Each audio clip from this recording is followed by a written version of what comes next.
As you are clearly well aware, I think at this point, I'm going to mute this.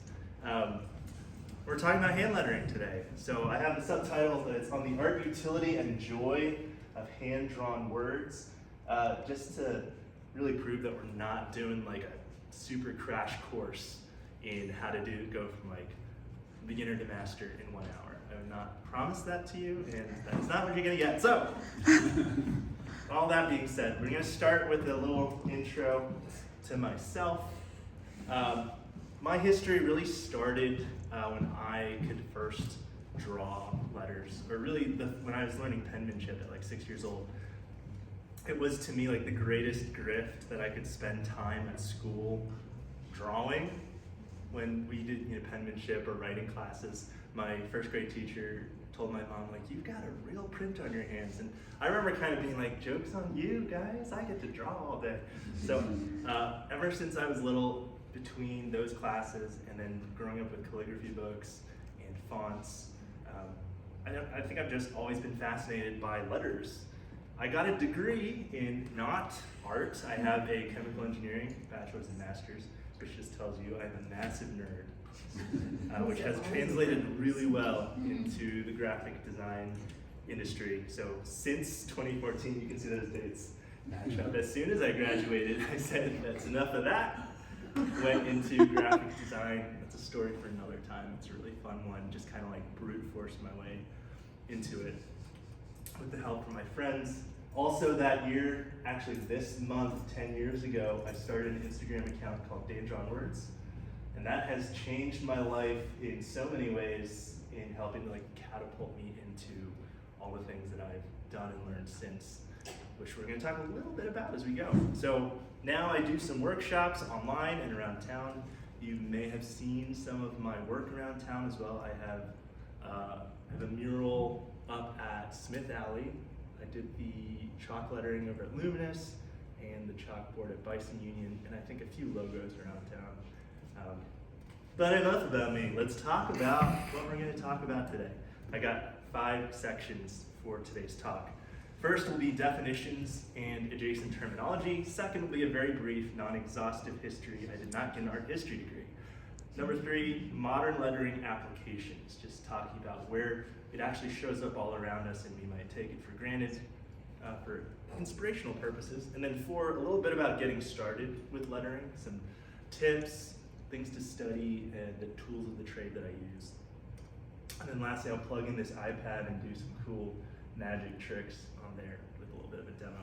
And Q&A as we go too, because I like being interactive. And then after each of those 4, I'm also going to do a quick, like, why did we just talk about that? So don't worry, it's not just because we're doing it. So I'm going to start with the definitions here. There's some terms that I think are really helpful to learn. So obviously, the first being lettering. What do I mean when I say lettering? It is the art of creating letter forms by hand. So every letter of the alphabet, so being done by hand, hence it's hand lettering. Typography is a term that you're probably familiar with as well, which is more about the art and the technique of arranging text to make written language legible, readable, and appealing when displayed. You can also think about it as the study and the practice of all aspects of letter design, which includes mechanical methods and manual methods, and we'll talk a little bit more about that as well. But that's where you get the whole discipline of thinking about fonts and typefaces, or typesetting for print back in the day, and calligraphy and lettering. All of those fall under this umbrella of typography. I think it's something that they teach in design school too when you're talking about arranging words and letters. So calligraphy is a subset of lettering and handwriting, which is performed with a brush or a pen, and it's classically focused on creating letter forms from rhythmic movements, strokes, and repetitive shapes. It's a very disciplined way of making letter forms. And I mentioned handwriting there because handwriting is, even though it's not to be confused with calligraphy, it's still an important aspect of it. It's the practice of communicating language by hand, period, when we sit down and we write, regardless of skill, style, or even legibility, as I'm sure many of us know from our own experiences or reading like a doctor's note. And I want to make that distinction. I found a really great quote that kind of touches on the philosophy of why I'm fascinated with lettering in the first place. From this gal, Renee McAdam, who teaches calligraphy at Crossroads Calligraphy. She says, I look at handwriting as a way to say that a person was in a place at a given time. This is why I don't say that wedding vows in calligraphy are better than a person's handwritten vows. They aren't. I believe handwritten vows come straight from the heart. Every thought and emotion that flows as a person is writing something so personal belongs on the page. It doesn't need to be polished to be valuable. So it's this idea of writing things down by hand is such a, just short of magical, I think it's just a very human thing, and the connection that it creates, I think that's really empowered my fascination with it, how to make it more fun.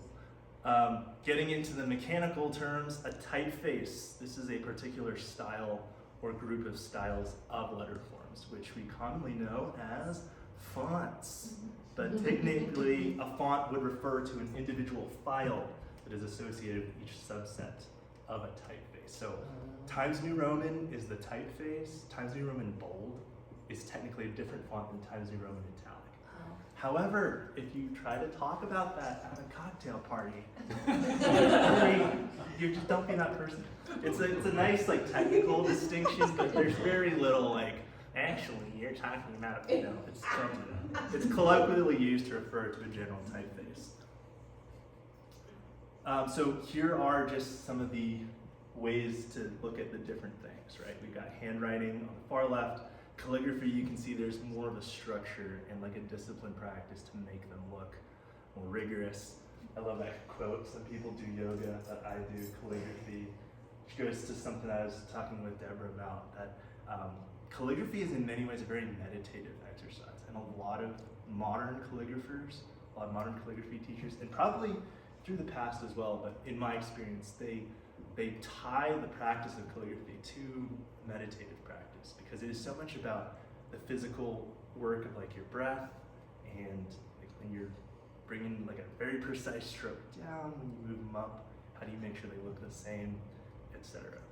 Then we go to lettering, which is what I do mostly because I don't have the discipline for calligraphy. You just kind of fake it half the time. This here, you can almost say, you can tell how much it's inspired by calligraphy with the strokes, but so much of that is really just drawn and sketched in, and so that's lettering writ large, no pun intended. And then typefaces, because we are in the digital age, people often, the creation of a typeface in general is very much, I think, a subset of lettering if you extend it to creating letter forms by hand. But there's also a really strong trend over the past decade or so to create script typefaces, handwritten typefaces. People really want to tap into the energy of that, and so it's another way to engage with that history. So some fun little implications of everything I said earlier that has the format of feeling like a pop quiz, but it's not. Every font belongs to a typeface. All calligraphy is both handwriting and lettering. However, not all handwriting is calligraphy, and not all lettering is calligraphy either. And then all typefaces are ultimately based on lettering, based on what I just said, and most lettering is not a font or a typeface. Again though, it's not great at a party, just great to know, on and off. And then I want to make a further distinction. Lettering includes all art styles, not just calligraphy, not just modern calligraphy, not even just faking calligraphy like I do. But the idea of block lettering, bubble letters, everything in between, all those different styles, they're just as valid and full of possibility. I think that's why I'm drawn to it, because it's the chaos, but also the order, and coming up with new possibilities for things that people still recognize as letter forms. So why do these definitions matter? I think one reason I like to go over what all the distinctions are is because it helps you understand the level of complexity that you're getting into when you start the practice. If you decide you want to take a calligraphy course, or if someone asks you to chalk letter a sign, or someone says, can you make me a font? Now if you know the difference, you are better able to say well, I think making a font is really highly technical, do you want me to chalk, letter, a sign for you instead? So that distinction can be good. It saved my butt a couple times for sure. Knowing what you're looking for. If you are, say, a client or someone who like needs, if you're thinking, I need a font, and someone comes and tells you you actually just need a letterer, you know, that's, the distinction can be very helpful. Also with like calligraphy versus lettering. Do you need to hire somebody who's a professional trained calligrapher who can do like a dynamic dynamite certification, or someone who can sort of fake it pretty well as a letterer but still like do a good job? Like knowing that difference can be helpful, even though both are very cool. And then it helps you to ask better questions of your resident lettering artist. And then LOL JK, I'm here to serve. I actually really enjoy getting the questions about the distinctions, and it doesn't truly bother me if someone comes up to me with like, you know, when I draw something and they're like, what font is that? There's a small part of me that like used to die, and now I'm like, oh, you sweet summer child, let me teach you the ways. And it's an opportunity, I think, to bring people into the world instead of being like, actually, that's a typeface. Anyway, so that's definitions and terminology. Now we're going to go into a very brief, non-exhaustive history. What I'm going to do here is just touch on what I feel like are the major trends, with no dates on it too, because you guys can look that up on Wikipedia. I trust you very much. But let's start with like illuminated manuscripts. Okay, we've already, generations of people have done lettering arts before we get to the Middle Ages to medieval times. I feel personally this is the first time that there's this civilizational draw to this kind of letter attention. What we're talking about is scribes who are doing sacred work for mostly sacred texts, like full time in monasteries and such. They have broken it up into periods over time, and we're talking about Western calligraphy here too. But I think you can see over the evolution of civilizations, you get to a point almost internationally where these trends start to happen.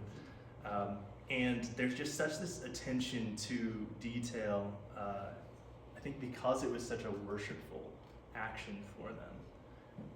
And also, it was a very lucrative thing. Like wealthy patrons would go and get like their own personal copy of a book, because this is before the printing press. Speaking of the printing press, that came in and revolutionized a lot more than just learning and education. There's this transformation of how people think about words, and mass publication, mass distribution for the first time becomes a thing. Typesetting as a technology starts to evolve, which creates this move away from calligraphic letters and connected scripts to really the first time that you're seeing like distinct and spaced out letters as a like common form of how they would produce copy at large. And then a lot of today's fonts still bear this heritage. Like if you've heard of like Baskerville or Caslon as font names, typeface names, those were actual printers back in the day, and it refers to like the style that was very unique to them when they first created their sets of type. Obviously, calligraphy and lettering were still used for high-profile applications and for people who had a lot of money. So, that's why you'll see throughout even the industrializing eras, there's still a heavy premium on hand-lettered certificates and the way people would do letters and other celebratory things. The Industrial Revolution comes along, and it's not like a really long period of time that I'm alluding to here. So don't take it as like gospel that this is all the Industrial Revolution, but I think with the Industrial Revolution and the way that we start to reorganize society, the way that machines and companies started to form, it affects the way that we interacted with signage and with the need for mass-produced type. So you'll see like there was a lot more geometric, mechanical-looking lettering starts to be really popular. You know, then we're talking about this period that stretches like from the 1800s to the 1900s. Utility is important, and the simplicity of quickly reading or reproducing manuals.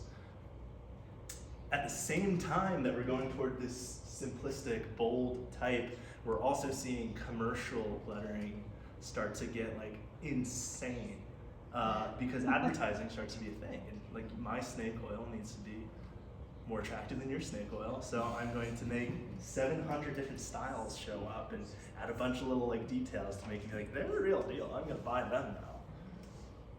And then the concept of logos at all starts to become a thing, which I think also has a major impact in how we think about the necessity of words and words depicted creatively and artistically. Because again, you want to get people's attention, not just with the symbols that you have, but with the way that you draw the words and make people remember them. So as we get into the 20th century, it is a commercial century. The big trend is advertising. All the way from the kinds of posters that you would see to literally, like these are from 4 different decades of the 20th century. And you can see how typography and the emotions that it evokes, how personal or how dynamic it is, contributes to this story that's still trying to sell you stuff. Bold and memorable titles and catchphrases become the premium. And so if you're able to be like Saul Bass, who had the West Side Story logo, you make the big bucks, and that's what people are looking for. And it leads to maybe like the darkest period for lettering, which is the digital revolution. We're dark, baby. We all got computers, and we all got really, I mean, it's this great, like I joke a bit about it being dark. There's a wonderful, the democratization of access, I think, is huge.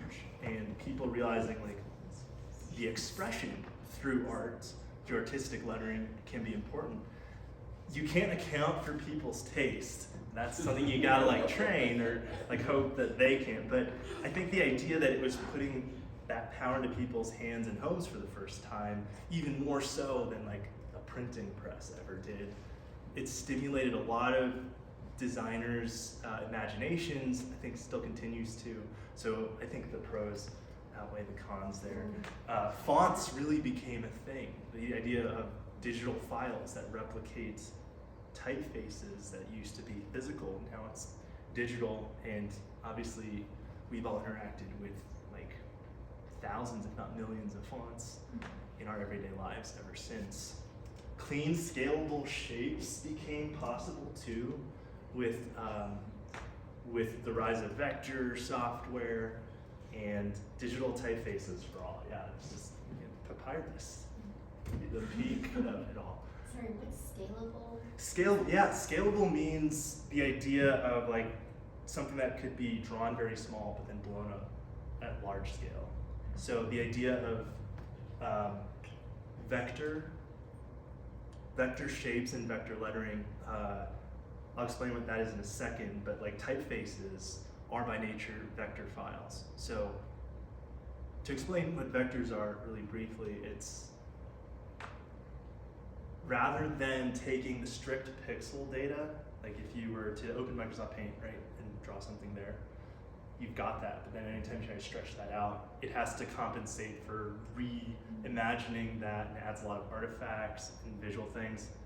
Vector files are not actually pixel specific. They are, like somehow the computer reads those as positions of points, so that when you do scale them up very large, it's still reading the geometric relationship between the points, and then sort of engineers that at the larger size, which is why you get the ability to, that's why you can like type something and then blow up the font size and it maintains the quality, because all those fonts are vector files. And that's also why if you talk to like a printer and they're like, do you have this logo as a vector?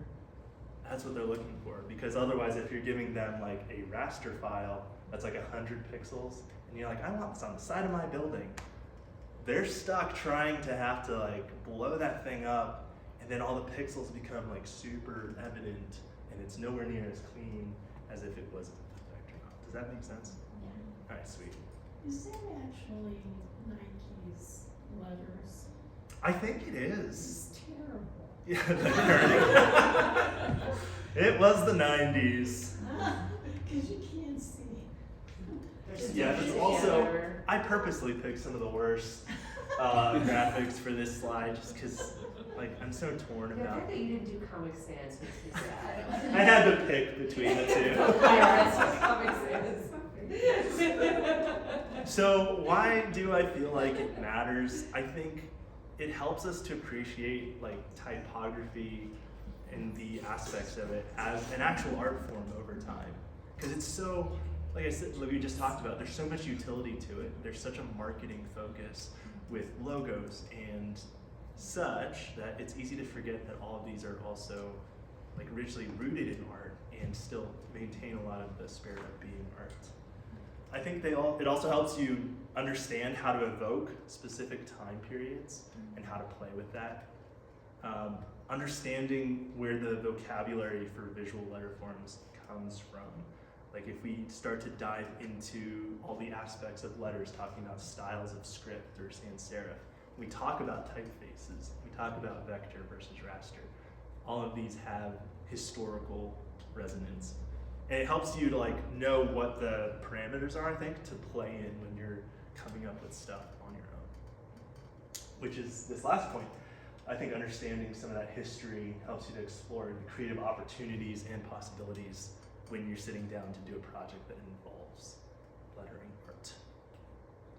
Okay, so a quick run through of modern lettering applications to go over what I just talked about too. Modern and digital marketing is very heavily dependent on the art of letter forms, and even specifically with lettering. If you look at the Kellogg's, Coca-Cola, Disney logos, those were not fonts. Perhaps now they've developed some for easier replication, but these all initially were hand-drawn letters, and also not necessarily calligraphy either.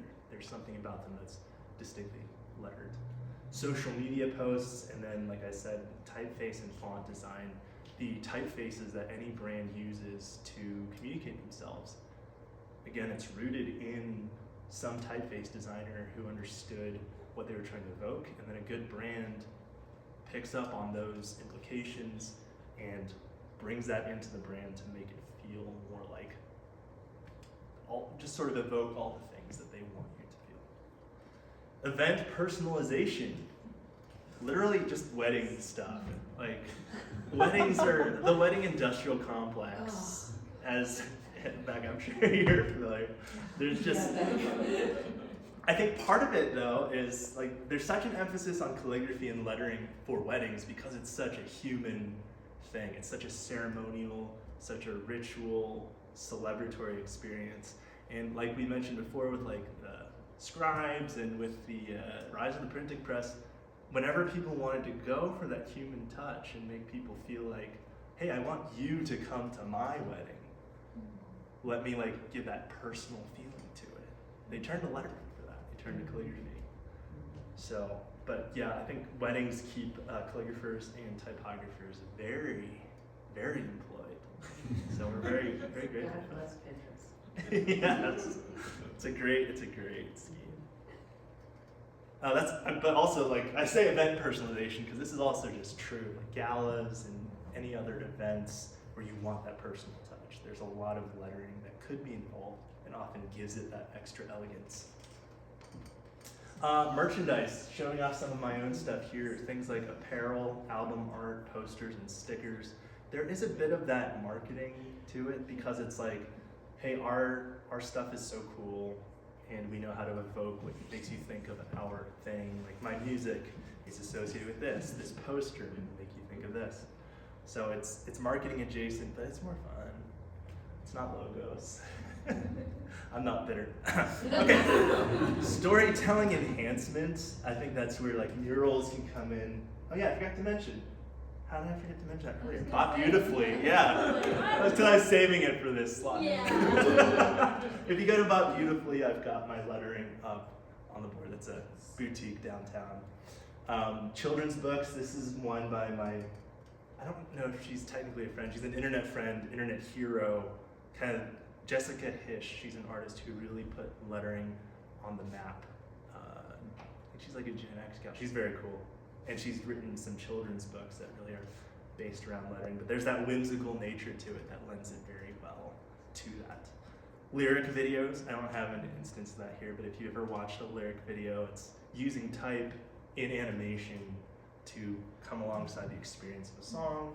Book covers, if you've seen The Fault in Our Stars by John Green, that's an example of, I didn't want to like make you start to think, per what I said earlier, that all lettering is like calligraphic, scripty.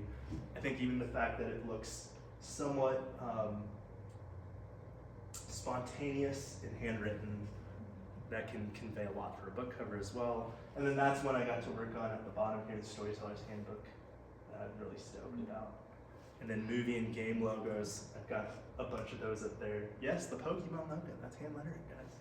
Moonrise Kingdom, also a Jessica Hish special. There's that luminous chalkboard that I was talking about that I got to redo.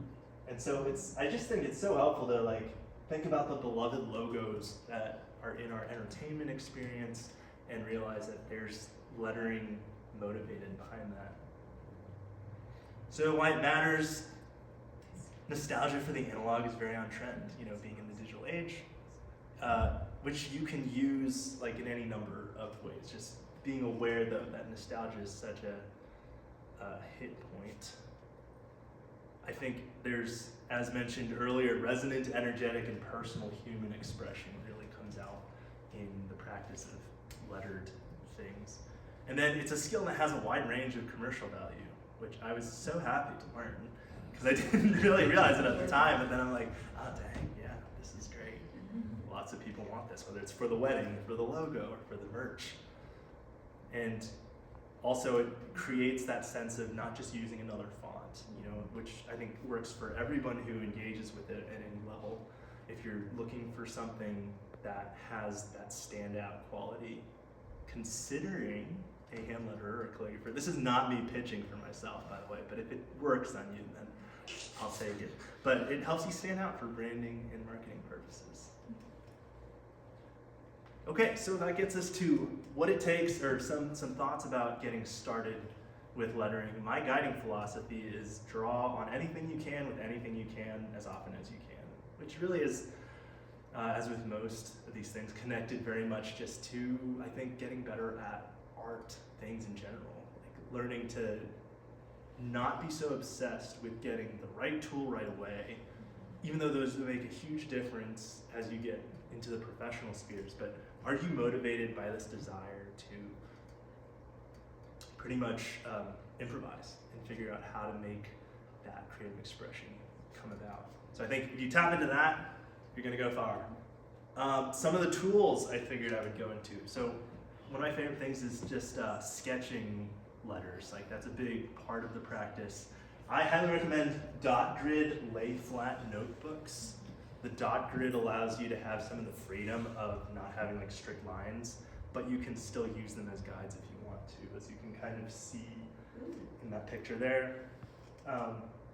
Shameless plug, if you go to Danique.com, I have a collection of these that you can purchase online with my design on them, which is very cool. Whoa, really? Mm-hmm. The notebooks? Yeah. Notebooks? Oh, What And do I you get a do? little tape. So yeah. And they lie flat? They do, yeah, they open up pretty Oh, flat. yeah. They're very, very fun. And they hold up well to like brush pens and stuff. Speaking of brush pens, the Tombow dual brush pen, it's got dual, like it's got a brush. I'm saying too many of the same words. I think you guys understand what's going on. The other side's like a fine tip marker. I love these fine liners by Stabilo. And then for mechanical pencils, something about 0.5 is just the perfect. Yes, Jill? So we have a question. Yes, ma'am. My arm is currently busy.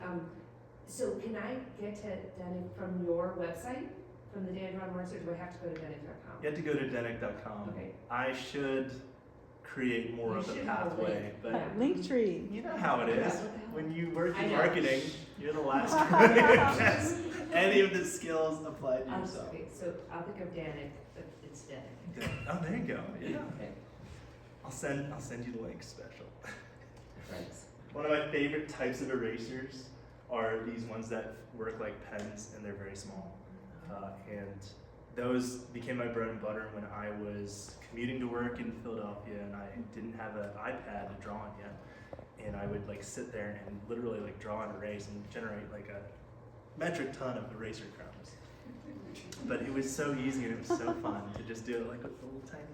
You could get so specific. That's how I could make things I think that are that level of detail with just pencil.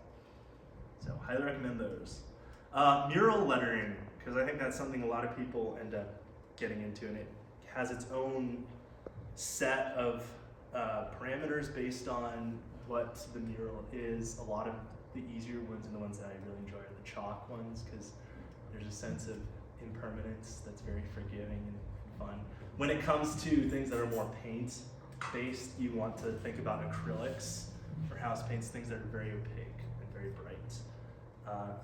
Get a variety of brushes, but working with chalk markers, chalks, and pastels, that's my bread and butter. Really enjoy it. And then digital lettering or digitized lettering. So I've got my iPad here. I gotta check this. Yep, we'll probably have time to go through. I'll just show you guys a little bit of my sketching process using the Procreate app, which I highly recommend for iPad. There's a bunch of people who swear by Adobe Fresco as one too, so you could try both and decide which side you want to be on in the eventual war. And if you are doing anything professionally, I think having the Adobe suite of like Photoshop and Illustrator is really good for that final preparation. Before I got my iPad and I needed to digitize things, I would take photos or scan in my pencil work, and then I would use Photoshop and Illustrator, and occasionally the Wacom tablet to allow for some of that hand-drawn translation into the digital world.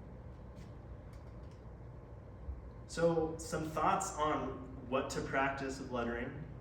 Again, this is not like our 101 level of like how to make the shapes, but I want to talk about these concepts with it. Lettering as an art form, you want to think a lot about compositions and negative space. How are words and letters spaced?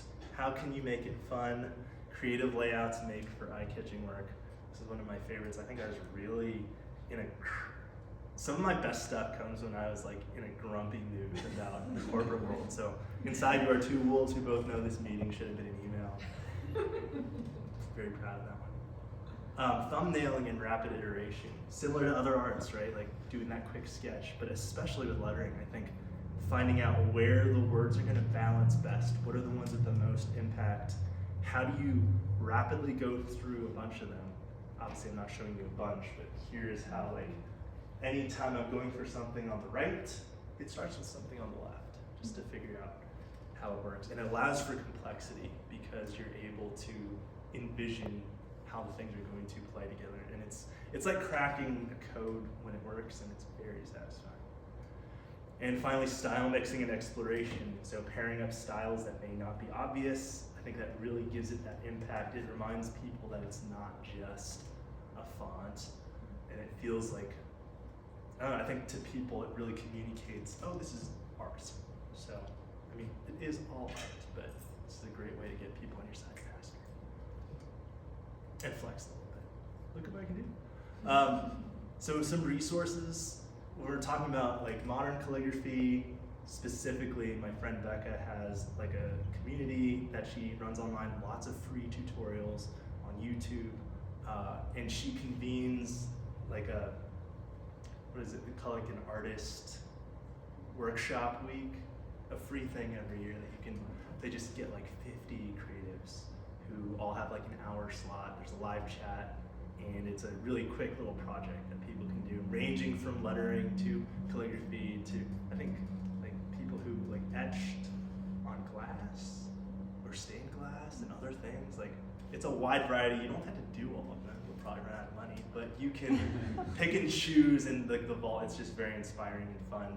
She's a great sort of gateway to other creators, which is why I'm pulling her up here. This book here, Vintage Hand Lettering by Lisa Klein. Lisa is a friend of mine who does murals in Ohio.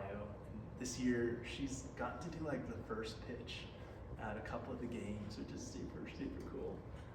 And also, a shameless plug, not really, but I have I got to write a little blurb for her on the back. So, got it. But this is just a really good, detailed book for going into the strategies for actually practicing lettering. And like there's space to practice inside as well. It's just a great book. Highly recommend. Get someone to buy it free for Christmas. Buy it for someone for Christmas. I do not get a kickback on the buying games. This is not an ad. And then my own Sage workshops. I did one this year. I've done some in the past, and I would definitely. You will do some in the future. We'll do some in the future. Yes, you will. And then also as part of next year's goals, doing more YouTube tutorials. Just getting More before some? content. No, I say more because I'm like trying to imagine I'm already there. Not to stop on your dreams. I've been dreaming about it since forever, and it's there's nothing like having dreams to make you not do things. So I'm gonna do the thing. It's like it already happened. This is my accountability. I'm gonna end the lecture component with one of my favorite quotes that I love so much that I lettered it into something that is just way more Yes, complicated than it needs to be. But I'm gonna read it to you. This is from a Disney animator who wrote a series of books based on his lectures. So says, take a positive step today, buy a sketchbook and a pen, more permanent than pencil, and make a little rectangle on the page and fill it with a little composition. Identify it, date it, and feel good about it. Do not think or speak negatively about it. If it is not as satisfying a start as you would have liked, do not be critical. That is where you are. Face it. Just turn the page and start another. All those faculties that are required to make a more satisfying sketch are being awakened, even now as you search for a new subject and begin to sketch. No one else in the universe would have drawn it quite like you. And I just find it it's a great inspiration for just the possibility of what you get to make. And I think that's partly what this piece that I put together was meant to do, was stimulate in me that sense of like, I've never seen this before, for sure. I'll make sure of it by making it as like chaotic as possible. But just that satisfaction of like, no one else in the universe, as much as like there's the beauty of following tradition and pulling from different sources, when you sit down to create something, you're bringing something into the world that hasn't existed before and hasn't been informed by the experiences and the creativity and the passion that you bring to it. So if you need the push to keep going, which every artist needs, I think it's great to remember that, because it's also not just an egotistical thing. I think it brings some of the mystery and wonder in, and I'm gonna stop talking about it because I could go on for a really long time. That is the lecture component of today. This is my end of lecture slide that I like to, for the nerds who follow along and want to like get the hand-drawn elements and which brushes I used on Procreate and stuff, and which typefaces you witnessed throughout the lecture. So I'm gonna hook up my iPad now, but as I do that, are there any questions that I can answer? Maybe. I have a question about the slide before, that fantastic quote. Yeah, Walt Stanton. How long would you say, from start to finish, did it take you to do that whole quote? The funny thing about it is the Procreate app, which I'm going to show you guys, has like a timer feature that tells you how long you spent inside of the canvas. I don't remember the exact number, but I know it was between 10 to 20 hours Okay. to get that all. Just want a sense of, Yeah. because there's It was so a much, 4 it's hour so job. great. Thank you. Yeah, for sure. Okay. Any other questions? I'm just gonna work on some work that I have. There's a job that I have right now for a friend of mine back east, where they're putting together like the 4 shows for their theater company. So this is the pretty much final Little Women one. And they've got Tale of Two Cities, they got Swing, and then Christmas Carol. Anyway, I'm getting ahead of myself. This is Procreate. It's really great. What we have here is a layers palette. Like any good designer, I don't name my layers when I go, which is actually a terrible thing to do when you need to go and find the thing and you're just toggling on and off. So you should name your layers if you're gonna get into this kind of stuff. Be better than me. But I get by. What I like to do, Layer 41. You have to come up with 41 names. actually 42 layers. 42. 42 layers. Clear 41s. I probably have like 50 You layers. do let's have be real. 41 layers. Yeah, because if you can duplicate them and it keeps the same name. So I actually don't know how many layers we got going on. There's like groups and stuff. But here's the thing, all that matters, right? All that matters is what you get in the end. Okay. You know, like That's layer 42. hide the process. This is layer 41. Probably the first layer 41. What was I trying to demonstrate here? Oh yeah, layers. Layers are great. Layers is like tracing paper for digital. So what I like to do when I need to, I'll just show you, like right now I'm thinking a Christmas Carol should probably be something like, let's have A here. I drew these little guides for myself, knowing that I'd probably want to make Christmas go up, which gives me this nice space here. Oh, you can sort of see that hover. To fit Carol down in the bottom. So it's great. Sometimes I'll have multiple layers of these kinds of guides, because what I can do next, right, is I can merge these by pinching it together. Super great.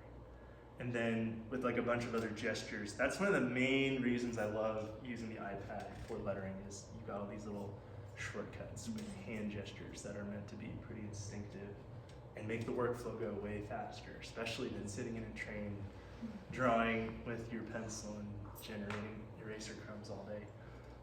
So I can just tap with 2 fingers on this, turn the opacity down so it's more transparent. Also, I should note one of the best features of Procreate as well, they're drawing guides. So you can see me toggle this on and off. There's a 2D grid. I'm going to show you my favorite one for various number of reasons, is the symmetry guide.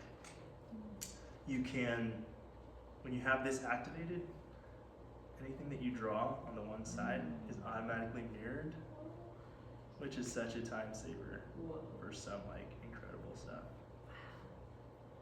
That is nice. All right, so I'm gonna make a new layer, another layer 42. Look at that! Wow. Layer 84. It's not telling the truth, and it's saving my butt. So this is me just like going in, fleshing out a letter style. I'm gonna turn that grid back on because it can be a real saver, time saver for me. And I like using like these thinner brushes because then I sort of vary between outlining and filling it in, and just like sort of going for the shape without the outline. And like I think I mentioned with like the rapid iteration, for me it's really important that I go as quickly as possible as I start, because the last thing that you want to happen is spending like a bunch of time, you know, on like the first 3 letters, and then you get to the end and realize you've squished the whole thing. It's much worse when you're not dealing with, obviously with digital lettering, because you can just grab a tool like this and resize things as you need to. So it's sort of the cheat code. But I learned in the fires of pencil and eraser, where you have to literally erase the whole thing if you screw up that spacing. So for me, it was really important always to be like, let me just get a general idea as I put volume on these letters. When you're working on the iPad, does it only register the pin? Yes, it has literally what they call palm rejection. Okay. So it knows like when you're leaning your hand on it, which is great because That is to nice. try to draw like this, I mean, it's already, it trips people out a lot when they first interact with like an iPad and a stylus, that you're like drawing on glass. Like it does take, there's a learning curve Is to, it because there's not as, the drag and stuff like that? exactly, right, Mhm. it's not as much of a paper texture. That being said, I do have a cover on my iPad that these guys sent me called Paper Lake. Again, not Oh. matte, but it creates this more matte texture to it. Which took, the funny thing is I'm so used to the glass at this point that it took me a while to get revert adjusted to pencil. like this matte texture. But and for a while it was making like a kind of like a squeaky sound. Mhm. But that ended really fast, thankfully. I was like, this is not gonna work, guys. But I think that was just like us getting to know each other. And now it works great. Could you talk a little bit about like the state of flow for you? Yeah. Say more. I love it. I guess I'm interested in when your body kind of takes over and your brain doesn't stop you, or your Yeah. brain is kind of like Like specifically what my experience with it is, sure, or how it works for you, or what it feels like, or yeah. is that a good way of designing for you? Are you like I really think so. excited to be Yeah. in the flow state? No, okay, I got you. I love getting into the flow state. I hate when I tap into it at like 11:30 p.m. and then I'm like, no, I can't waste it now. I gotta keep going. And that happens to me, I think, a lot more than I wanted to. But I think I do find, especially with stuff that takes so long, like with that longer piece, a lot of that I think becomes untenable if you don't find pockets or times of that flow state. So for me, it's often becomes a practice of, if I can't get into it organically, do I have methods of like activating it more artificially, or like what are the things that I know if I change about my environment, will I achieve it better? So I think I found for me, I can tap into my flow state better in like coffee shop environments or places with a lot of stimulation that I actually don't need to pay any attention to. But I guess it's almost like white noise. Sometimes listening to certain podcasts can do that for me. And then I think there is something about the physicality of going over these shapes, and then especially I think of the erasing process as like a sculpting process. So I think that's a huge factor for me in getting to like the lettering flow state. Like when it was with pencil or when it is digital, this trade-off between the creation, sort of the push and pull of the creating and then the erasing to get the shape that I want. I think when I can just focus on that and all the external stimuli are just kind of taken care of, it makes me, I guess that just makes me feel more productive.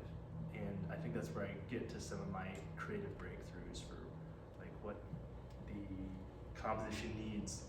I also, one of the things that I found is very rarely will I ever stick with the first go of how I put together any of these pieces. I don't know if I have something that shows that off. I probably don't.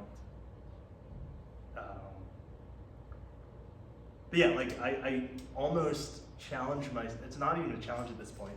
I almost know that the first go is going to be a draft that I discard, and I learn something from it that's gonna make the later one better. And I think that having that mindset has made me so like not precious about the time that I spend, that it makes I think it makes me able to tap into the flow state much faster, because I'm not feeling as paranoid about getting it right. And more so just thinking like, whatever I generate now is gonna inform the final, even if this is trash. And most of the time it is trash. I mean, not saying like it looks terrible, but I know just instinctively that it's not correct. So I wanna say it's like giving that grace to it feels like it enables the flow, if that makes sense. Because I'm not second guessing so much right away. I'm trusting that I'm going to like, by creating, tap into a realization of where it needs to go. Does that make sense? Yeah. Did that answer your question? Yeah. Okay, sweet. Mhm. Yeah, I mean, there's just really just more of this for the remaining 5 minutes, unless you guys have any specific questions or things you want to see. I am happy to demonstrate. I guess I just wanna know, like, I think this looks amazing. Thank So you. you go in, you come back, and you're like, yeah, no. Sometimes, I mean, often, yeah. so you just have, will you ever just throw it out and start all over again? Hmm. Most of the time I do that. You just need some space, and then you have a whole new look for it. Yes, and that does make me want to like find something where I know that there's a time lapse involved in the thing to show that process happening. Are these all like galleries of stuff are currently working on or different? Yeah, this you're getting a sneak peek into just Your just sketchbook. organized. So much. What's the X? It's an X. No, I think there was something that needed just a really quick hand-drawn X. Thank you. Let's see where this Shania Twain one started out. So another great thing about Procreate, I gotta be careful because sometimes I just duplicate these files, and so like there are times when I'll like write really angry stuff to myself on them, and then it's saved in the time lapse. Let's hope this isn't one that. But Procreate records an automatic time lapse for you, which can be exported as a video, which is really nice for making like content for content creators. Sure. Okay, let's see where we Please start. let this not be that. Oh, good. This is literally just this is my Shania Twain Oh, wow. one. It's not real time, so you're not like getting any ideas. Hey, really? What it does is it records each stroke, regardless of how much time you took in between them. So it condenses it quite a bit. That makes it look like a magic trick. But we can like take a It look. is a magic trick. This is so helpful. Yeah, you can see like I had the guide that I drew for myself in the back. This one was a lot less of the exact like throw the whole thing out, start over. But there are a lot of choices you'll see me like change as I go. I'll try something and be like, eh. This is probably not a great instance of that though, because I think this one I had a pretty strong vision right away of like, it's just gonna be like pretty straightforward. You can, yeah, I think that some of these borders take on a whole new style. That's one of my favorite things about it. Like by staying open, when lower in the composition, I find that there's a cool little like curly cue thing. Then I can go back to the top and be like, how do I mirror this for some rhythm in the piece and make it look like I intended that the whole time? Yeah, this is not a good example of discarding. It's a great example of like kind of a flow process though. Just like, I know what I'm doing and I made it happen. This one might be.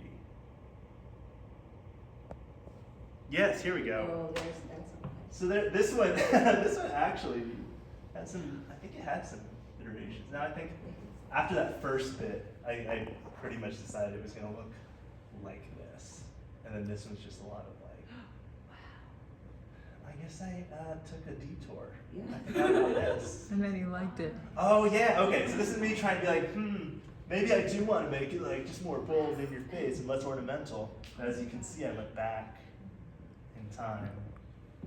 This is my workout mantra to myself, by the way, which works for a lot of things, but especially for like doing the CrossFit Open, where you're just like, you want to do all three so bad. You want to rush through it. You want to like stop and breathe, and you want more than anything to quit, but you can't do that. Yeah. So I'm glad. Wow, I picked you this one. changed your There's mind a lot so of many iterations times. How here. long will we talk about that one, Dan? I don't know. I'll look it up on the When we're done. data. Yeah. We're not even halfway through yet either. Oh, wow. Oh, sorry, guys. Oh, that's true. That's fantastic. No, it's amazing. Man, I should just play like a series of this the whole time. Welcome to Handlettering 101. Look at the screen. My gosh. So And can you- just, at a certain point, you just knew, like, this is the one. Yeah, it started to feel really good. I mean, yeah, the reason that it starts to have this amount of detail to it is because I think that previous sketch that you see underneath it, I looked at that and I was like, okay, I like how this one feels as like in the moment of what I'm going for. So you were able to pull that back up, that previous, and then redo it, or did you have to? I think, yeah, I think I must have had it sitting A around layer. on a layer. Probably like layer 75. Version 3. You may have seen also briefly, like when I was doing some of those lines, when they were appearing on both sides at once, that was when I was using that symmetry tool.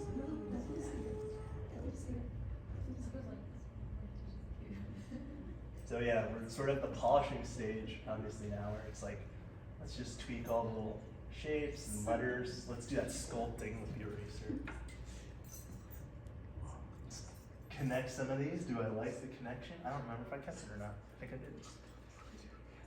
So side question to Ta-da! with this, but I see like a lot of like leather tooling inspiration. Mhm. Oh, yeah. Yes. Right? So how much time like have you spent researching those sorts of things, or like the history of this to go with like a specific style?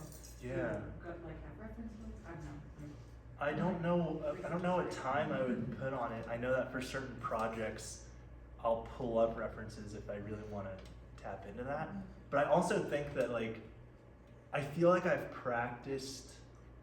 it like infuses into you. Yeah, I think so. Just the idea of like, how do I absorb what I like about the aesthetics of something for myself, knowing that I'll want to like replicate or allude to it some other time. I don't know how to put it into words, I get it. but I know, yeah, it's like, it's that sort of intangible, like, I like this, I'm gonna find ways to feel like I'm doing that later. It's almost like, I feel like finding the shortcuts or finding the vocabulary, right? Like for me, the place that I get into when I'm doing flourishes and thinking about like where the little leaf comes out or where it curls, I really want to study that in myself. Like, what is the process by which I make the decisions and be able to articulate that? I feel like that's the teaching skill.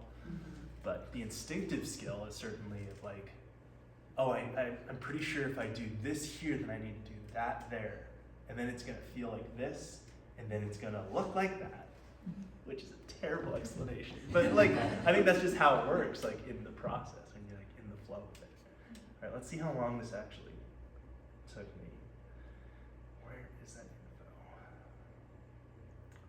Canvas information. Video settings, statistics. There we go. Tracked time, 4 hours and 44 minutes. That's all. That was like going through all the different ideas. Wow. But I imagine that part, like once I settled on this composition and just dedicated to it, that was probably like at least 2 hours of the process. Whew, I gotta save this one for like, this is an example of that. Because, yeah, one of the worst habits that I have is when I know, oh, cool, this is the size that I want. I'll like, what is it? Duplicate this. And then like, delete that, just clear it out and start over and forget that I still have the entire time lapse of And it. it's So, just added on to it. yeah, which then it'll, like if I do another 3 hours of work on this, then I go to the Canvas info and it says, you've been doing this for 7 hours. So, cool guys. I don't want to take up too much more of your time. I know we went over a little bit. Thank you so much for coming out. Yeah, let me know if you guys have any further questions. I am available at all the online places.